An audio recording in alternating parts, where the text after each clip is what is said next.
Well, the purpose of this conference is really to create a synergy among recognized leaders in the interfaith movement here in the U.S. and abroad that can better address the impact of faith communities on the global economic and environmental crisis.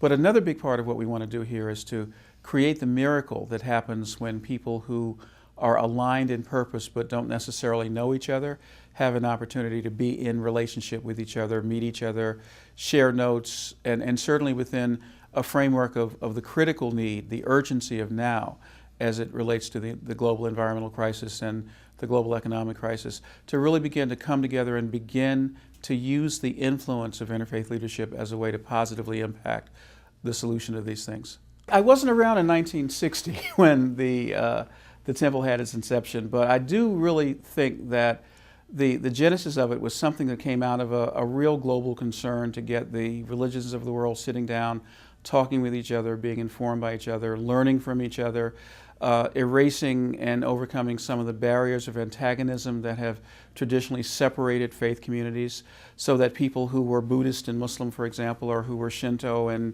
Native American, who normally don't have dialogue, would be able to create a space for that dialogue to be fruitful. From that point, the temple has really developed some incredible programs, programs involving young people, programs involving conflict resolution, and of course right here centrally now, a program that's bringing religious leaders together to talk about the environmental crisis. So I think that what we're doing is modeling a new kind of interfaith cooperation and dialogue within the U.S. and globally, and at the same time connecting our work with other formations and movements and initiatives that are bringing people of faith together across these lines to talk about and do things that are relative to and relevant for the survival of our planet and the spiritual growth of all human beings. I think that we're on to something when we recognize that there are lots of people that have a deep core of spirituality that don't necessarily find it defined in a very narrow single faith context. So part of what we do is we tap into an energy in our country, in our world, that says that we're learning or yearning for something beyond the immediate, ordinary, material life that we have, that we're trying to create these interconnections between folk that don't necessarily fit in very nice, convenient religious boxes, but also that we respect and honor the traditions that nurture all of us. I was born as a Christian. I embraced Islam about 17 years ago in the year 1993. So I've got really kind of a bi-religional background.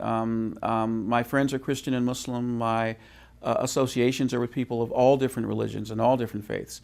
So the temple becomes a home for folk like that. And I think where we're going is that we're looking at the importance of building a global interfaith movement. For example, we're part of the Parliament of the World's Religions. We're part of different interfaith organizations and local collaborations here in the United States.